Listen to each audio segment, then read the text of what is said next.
नौकर जोर लगाकर मेरी कमर की मालिश करता। मैं उसको पैसे पकड़ाती तो कहता रहने दो मालकिन, वसूली रात को करूँगा। मैं कुछ समझ नहीं पाती। जैसे जैसे वो मालिश करता मुझ पर खुमारी बढ़ती ही जाती और मैं सुकून से गहरी नींद सो जाती। लेकिन एक रात मुझे नींद नहीं आई। मेरे तो होश उड़ गए जब उस रात मालिश करते करते उसने मेरा नाम राधिका है। मैं बहुत खूबसूरत थी, इसीलिए शादी से पहले हर दिन मेरे लिए रिश्ता आता था। मैं अपने माँ बाप की इकलौती बेटी थी, इसलिए मेरा बाप चाहता था कि मैं इंजीनियर बनकर उसका नाम रोशन करूं। मगर जब मेरे लिए इतने अच्छे रिश्ते आते थे तो मेरी माँ मुझे कहती कि तुम अपनी पढ़ाई छोड़ दो ताकि मैं तुम्हारी शादी कर दूं। मगर मैं अपनी माँ से कहती थी कि मुझे तो इंजीनियर बनना है। मगर ये सुनकर मेरी माँ को गुस्सा आ जाता था और वह कहती थी कि तुम अभी शादी कर लो, ये इंजीनियर की पढ़ाई बाद में कर लेना। मगर मेरा बाप नहीं मानता था, इसलिए मेरी माँ एक बुजुर्ग बाबा के पास गई और उनसे कहा कि मैं अपनी बेटी की शादी करना चाहती हूँ। मगर उसका बाप नहीं मान रहा। कोई ऐसा ताबीज दो कि उसका बाप शादी के लिए फौरन मान जाए। उस बुजुर्ग ने मेरी माँ से 2000 रुपए लिए और ऐसा ताबीज दिया कि मेरा बाप मेरी शादी के लिए फौरन मान गया।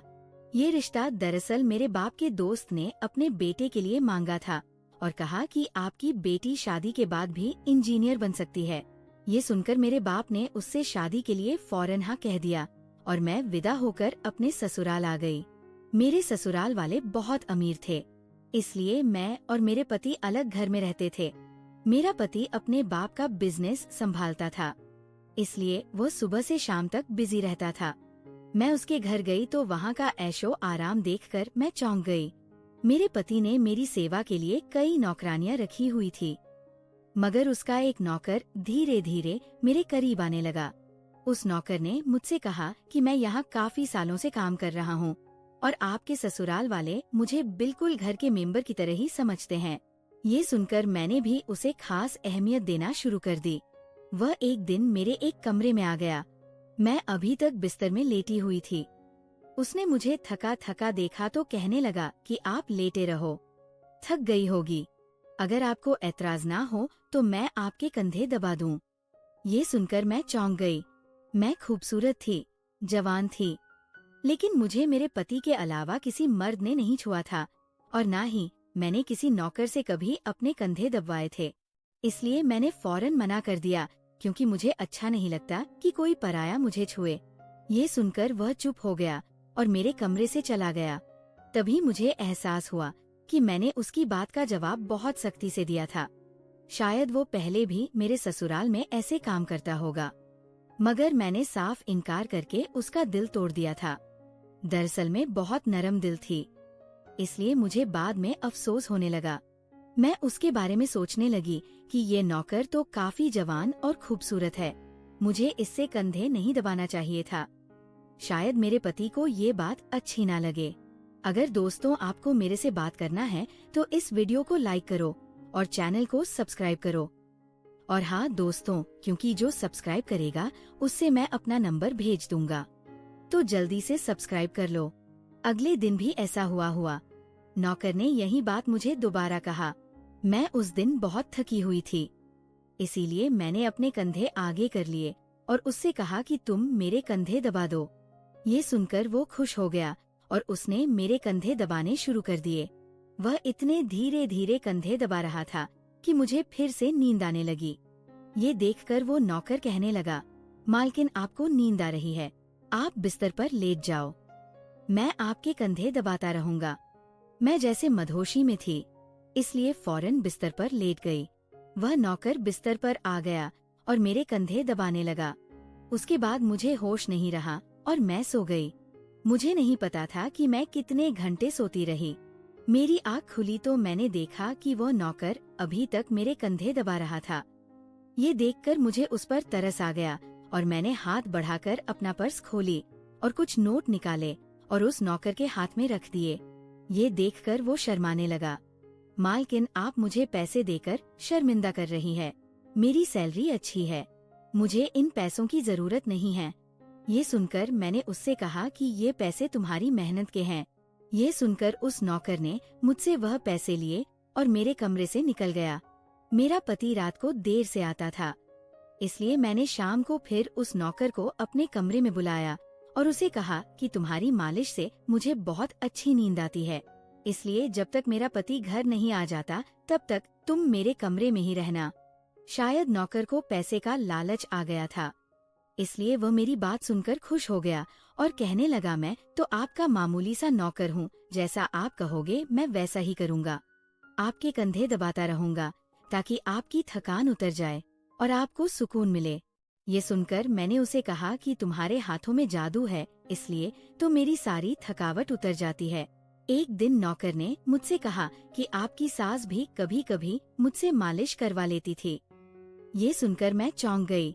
मुझे मेरी सास ऐसी नहीं लगती थी, मगर वो नौकर झूठ बोलने वाला नहीं लगता था। मुझे ससुराल आए 1 महीना होने वाला था, इसलिए मैंने नौकरों को परख लिया था। वह मुझे हर बात सच ही कहता था। मेरे घर में नौकरानियां भी काम करती थी, मगर वो झूठी और बेईमान थी। वह मुझसे जो बात सुन लेती थी उसे पूरे मोहल्ले में मशहूर कर देती थी, इसलिए मैं उन्हें अपने कमरे में नहीं आने देती। ये नौकर इस घर का पुराना नौकर था, इसलिए मैं उस पर भरोसा करती थी। पक्कर भी मेरे कमरे में आता था, मगर अपनी नजरें झुकाकर रखता था। वह मेरे जिस्म को हाथ लगाता, मगर उसकी नीयत खराब ना थी। ऐसा हर रात होता था। एक दिन मैंने अपने पति से कहा कि जब से हमारी शादी हुई है हम कहीं घूमने फिरने नहीं गए। ये सुनकर मेरे पति ने कहा कि जब से हमारी शादी हुई है तुम भी तो हर वक्त नींद में रहती हो। मैं रात को घर आता हूँ तो तुम गहरी नींद में होती हो। दिन को मेरे पास वक्त नहीं होता और रात को मेरे घर आने से पहले तुम सो जाती हो। ये सुनकर मैं अपने दिल में सोचने लगी कि ये सब नौकर की मालिश की वजह से हो रहा था। मेरे पति की शिकायत सही थी। मुझे रोज रात को अपने पति के लिए जागना चाहिए था। उस दिन मैंने फैसला किया कि आज रात जब नौकर मुझे मालिश के लिए कहेगा तो मैं इनकार करूंगी, ताकि मुझे नींद ना आए और मैं अपने पति के आने तक जागती रहूं।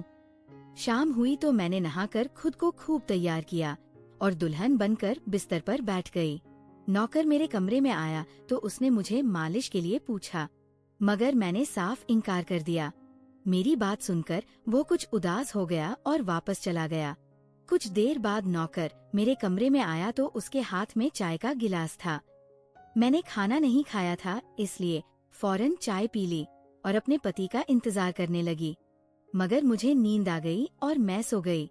सुबह मैं जागी तो नौकर फौरन मेरे कमरे में आया और कहने लगा, मालकिन आपके लिए नाश्ता लेकर आऊं। ये सुनकर मैंने अपने पति के बिस्तर की तरफ देखा, वह खाली था। ये देखकर नौकर कहने लगा, मालिक को जरूरी काम था। वह नाश्ता करके चले गए। ये सुनकर मेरा मूड खराब हो गया। मैं रात भर उसका इंतजार करती रही, मगर वो सुबह होते ही ऑफिस चला गया। मैंने नौकर से कहा कि मेरे लिए चाय ले आओ। नौकर कमरे से बाहर निकल गया। तभी मैंने अपने जिस्म की तरफ देखा तो चौंक गई।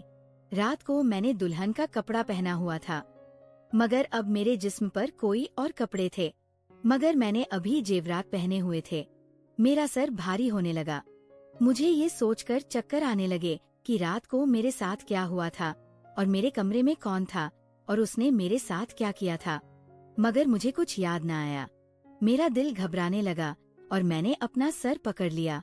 मेरा पूरा जिस्म दर्द कर रहा था, इसलिए नौकर चाय लेकर आया तो मैंने उससे कहा कि मेरा जिस्म दबा दो। ये सुनकर वो बिस्तर पर आ गया और मुझे दबाने लगा। उस दिन मैं देर तक बिस्तर पर पड़ी रही। उस दिन मेरे पति अचानक घर आ गए। मैंने उसे देखा तो उस पर बरस पड़ी। मैं रात को तुम्हारे लिए दुल्हन बनकर जागती रही, मगर तुम नहीं आए। ये सुनकर मेरे पति कहने लगे, मैं रात को कमरे में आया तो तुम गहरी नींद में थी, इसलिए मैंने तुम्हें नहीं जगाया। ये सुनकर मैं चौंक गई, मगर मेरे कपड़े किसने बदले और नींद पूरी होने के बावजूद मेरा जिस्म क्यों दर्द कर रहा है? मैं उलझ गई थी। मेरे पति कहने लगे, अच्छा ठीक है, मूड खराब करने की जरूरत नहीं है। मुझे आज रात एक काम के सिलसिले में बाहर जाना है, इसलिए देर हो जाएगी, मगर अभी मेरे पास 3 से 4 घंटा फ्री है। अगर तुम कहो तो हम अभी कहीं बाहर जा सकते हैं। ये सुनकर मेरा मूड खुद ब खुद ठीक हो गया और मैं सारी रात वाली बातों को भूलकर खुश हो गई। शादी के बाद ये पहला मौका था कि मैं अपने पति के साथ कहीं बाहर जा रही थी। मैं जल्दी जल्दी तैयार होने लगी, जबकि मेरा पति गाड़ी में बैठकर मेरा इंतजार करने लगा। उस वक्त नौकर मेरे कमरे में आ गया और मुझसे पूछा, मालकिन, आप कहीं जा रही हैं क्या? ये सुनकर मैंने उससे कहा कि हाँ, मगर तुम क्यों पूछ रहे हो? ये सुनकर नौकर कहने लगा, मैं आपका नौकर हूँ, मगर आपको यही सलाह दूंगा कि आप बाहर नहीं जाओ, क्योंकि आपका जिस्म थक जाएगा। ये सुनकर मुझे गुस्सा आ गया और मैंने उससे कहा कि तुम मेरे नौकर हो, मेरे पति बनने की कोशिश मत करो। ये कहकर मैं बाहर चली गई। ना जाने मुझे किस बात पर गुस्सा आ गया था। मैंने उस नौकर को खूब खरी सुना दी। वह भी अपनी औकात जान गया था। तभी तो मैं जब घर आई तो वह मेरे सामने नहीं आया। मेरे पति मुझे गेट पर उतार कर वापस बाहर जा चुके थे। जबकि मैं अंदर आई तो मेरा सारा जिस्म बुरी तरह दुख रहा था। शायद मेरे जिस्म को मालिश की आदत हो गई थी। तभी तो रात होते ही वो मालिश के लिए तड़पने लगता था। लेकिन मैंने उस नौकर को नाराज कर दिया था, इसलिए आज वो मेरी मालिश करने नहीं आया, मगर मुझे उसकी जरूरत थी। इसलिए मैंने एक नौकरानी को बुलाया और उस नौकर को बुलाने को कहा। थोड़ी देर गुजरी थी कि वो नौकर मेरे कमरे में आ गया, मेरे बिस्तर पर बैठ गया और चुपचाप मेरे कंधों को दबाने लगा। ये देखकर मुझे शर्मिंदगी हुई। मैंने उसे इतना बुरा भला कहा, मगर उसने मेरी बात को बिल्कुल बुरा नहीं माना। मैंने उसे चुप देखा तो कहने लगी, मुझे उस वक्त पता नहीं क्या हो गया था, इसलिए मैंने तुम्हें खरी सुनाई। मैं इतने दिनों के बाद अपने पति के साथ कहीं बाहर जा रही थी, इसलिए मुझे तुम्हारा टोकना अच्छा नहीं लगा, इसीलिए मुझे माफ कर दो। मैं उसकी मालकिन थी और उसे इस काम के पैसे देती थी, मगर अब भी मुझ में इंसानियत जिंदा थी, इसलिए मैंने मालिक होकर भी नौकर से माफी मांग ली, क्योंकि वो भले ही नौकर था मगर वह एक इंसान भी तो था। मेरी बात सुनकर वो नौकर कहने लगा, मैं आपका नौकर हूँ, इस काम के लिए मैं आपसे सैलरी लेता हूँ, इसलिए आपको हक है, आप जो चाहे मुझे कह दे। ये सुनकर अब मैं चुप हो गई, मगर मैंने सोच लिया था कि आइंदा इससे ऐसा कुछ नहीं कहूँगी। वह उस रात देर तक मेरी मालिश करता रहा और फिर मुझे नींद आ गई। मुझे नहीं पता था कि नौकर मेरे कमरे से कब निकला और कब मेरे पति घर पर आए। मैं सुबह उठी तो मेरा पति बाथरूम में था और बाहर जाने के लिए तैयार हो रहा था। मैं उसे हैरानी से देखने लगी। पता नहीं आजकल मुझे क्या हो रहा था। नौकर की मालिश से मुझे इतनी गहरी नींद आती कि मुझे किसी बात का होश न रहता था। मुझे इस बात का भी पता नहीं चलता था कि मेरा पति कब कमरे में आता था। मैं सोचने लगी कि इस नौकर की मालिश में ऐसा क्या जादू था कि वह मेरे पति के आने से पहले ही मेरी मालिश करता तो मैं अचानक गहरी नींद में सो जाती थी। सुबह जब मैं उठती तो मेरा सर भारी महसूस होता और मैं चलने फिरने के काबिल नहीं रहती। मगर ये बात मैंने अपने पति को नहीं बताई, क्योंकि मैं नहीं चाहती थी कि ये बात मेरे पति को पता चले कि मैं उस नौकर से मालिश करवाती थी। एक दिन मेरा पति दिन के वक्त घर पर ही रहा। मैंने नौकर से घर के सारे काम करवाए, अपने कमरे में नहीं आने दिया। नौकर भी घर के सारे काम करता रहा और मालिश वाली बात किसी के सामने अपने मुंह से नहीं निकाली। मैं भी चाहती थी कि ये बात किसी को पता न चले। इस दौरान जब मेरा पति घर से बाहर जाता था, मैं उस नौकर को कमरे में बुला लेती थी। मगर एक दिन मेरा पति अचानक ही घर आ गया और मैं कमरे में थी। ये देखकर मैं बहुत घबरा गई और सोचा कि पति के आने से पहले नौकर को भगा दूं। मगर यहाँ नौकर भी बड़ा समझदार था। मेरे पति के आने से पहले दूसरे काम पर लग गया और मेरे पति को कुछ पता नहीं चला। मैं मालिश घर की नौकरानियों से भी करवा सकती थी, मगर उस नौकर के हाथ में क्या जादू था कि मैं उसे हर रोज अपने कमरे में बुला लेती थी। मुझे पता नहीं क्या हो जा रहा था। जिस रात मैं नौकर से मालिश नहीं करवाती थी, उस रात मेरे पूरे जिस्म में दर्द हो जाता था। सुबह मैं जागती तो मेरा सर भारी हो जाता था और मुझे थकान भी हो जाती थी। एक रात मैंने नौकर से मालिश करवाई और गहरी नींद सो गई। सुबह मेरी आँख खुली तो फिर से मेरे कपड़े चेंज हो चुके थे। ये क्या माजरा था? ऐसा कौन करता था? क्या मेरा पति मेरे साथ ऐसा कर रहा था? मैं सोच में पड़ गई।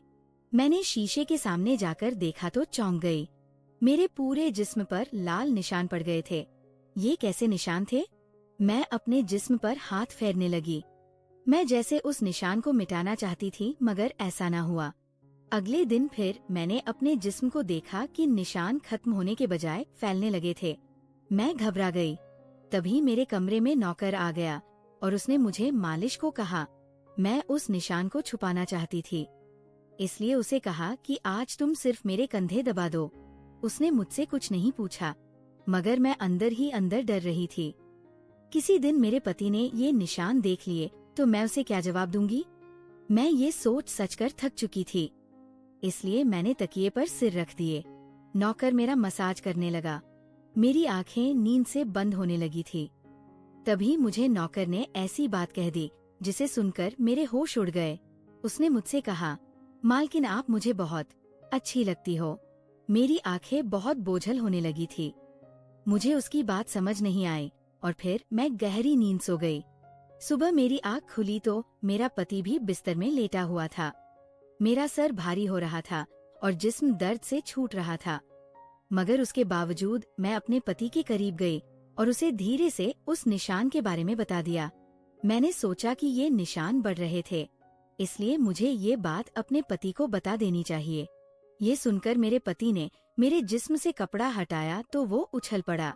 वह मुझसे दूर हो गया और कहने लगा, तुमने मुझे धोखा दिया है, बेवफाई की है और तुम्हें उसी की सजा मिली है। ये कोई बीमारी नहीं है, बल्कि तुम्हारा गुनाह है। मुझ में क्या कमी थी जो तुमने दूसरा मर्द तलाश कर लिया? मैं काम में बिजी था। मर तो नहीं गया था कि तुमने एक और चक्कर चला लिया। ये सुनकर मैं हक्का बक्का रह गई तरगी। मैंने उससे कहा कि यह आप कैसी बातें कर रहे हैं, मैं बेकसूर हूँ। मगर मेरा पति हंसने लगा और कहने लगा, ये निशान बता रहे हैं कि तुम गुनहगार हो, इसीलिए मेरे घर से निकल जाओ। मैं तुम्हें तलाक के पेपर भेज दूंगा। उसने मुझे धक्के मार मार कर घर से निकाल दिया। मैं रोते हुए अपने माँ बाप के घर आ गई और उन्हें अपनी बेगुनाही का यकीन दिलाया। वह मेरे अपने थे, इसलिए उन्होंने यकीन कर लिया। उन्होंने कहा कि वह मेरे पति से बात करने जाएंगे, मगर उनके जाने से पहले ही तलाक के कागज आ गए और मेरी हंसती मुस्कुराती दुनिया उजड़ गई। मैं इसका जिम्मेदार किसको ठहराती? कोई भी तो नहीं था। मैं कई दिनों तक रोती रही। मुझे ऐसा लगने लगा था जैसे मैं मरने वाली थी। एक दिन मेरी माँ मेरे कमरे में आई और कहने लगी कि तुमसे कोई मिलने आया है। मैं भाग कर गई कि शायद मेरे पति आए हो। उसे मेरी बेगुनाही का एहसास हो गया हो, मगर वहाँ मेरा पति नहीं था, बल्कि वही नौकर था जो उसके घर काम करता था। मैंने उसे आने का कारण पूछा तो वह कहने लगा, मैं आपके उन निशानों के बारे में जानता हूँ। ये सुनकर मैं चौंक गई। मैंने उसको कसकर पकड़ा और उसके शर्ट का बटन एक झटके से खोल दिया। मुझे अब समझ आया कि मेरे पति ने मुझ पर इतने गंदे इल्जाम क्यों लगाए थे। ये कहकर मैंने नौकर के सीने पर मुक्के मारने शुरू कर दिए। मैंने कहा, ये निशान मेरे जिस्म पर कैसे आए? तुमने मालिश के बहाने मेरे साथ क्या क्या किया था? मुझे सच सच बताओ। ये सुनकर नौकर ने मेरे दोनों हाथ पकड़ लिए और कहने लगा, मेरा नाम सौरभ है और मैं तुम्हारे साथ कॉलेज में पढ़ता था, मगर मुझे तुमसे प्यार हो गया। मैं भी इंजीनियर बनना चाहता था और मैंने सोचा था कि जब हम दोनों इंजीनियर बन जाएंगे तो मैं तुम्हारे बाप से तुम्हारा हाथ मांग लूंगा। मगर एक दिन तुम्हारी सहेली की जुबानी मुझे पता चला कि तुम्हारी माँ तुम्हारी शादी जल्द करना चाहती है, इसलिए मैंने डरकर तुम्हारे घर रिश्ता भेजा। मगर तुम्हारे बाप ने इनकार कर दिया और कहा कि मैं अपनी बेटी की शादी तब करूंगा जब वो इंजीनियर बन जाएगी। इसलिए मैं टेंशन फ्री होकर अपनी पढ़ाई करने लगा। मुझे एक हफ्ते के लिए अपने कजिन की शादी के लिए शहर से बाहर जाना पड़ा। तभी तुम्हारी शादी हो गई। वह ये सब मुझसे कह रहा था और मैं चुपचाप उसे देख रही थी। जब मैं वापस आया तो मेरी मोहब्बत किसी और की दुल्हन बन चुकी थी। मैं तुम्हारे प्यार और दीवानगी में तुम्हारे ही घर का नौकर बन गया ताकि मैं तुम्हारे करीब रह सकूं।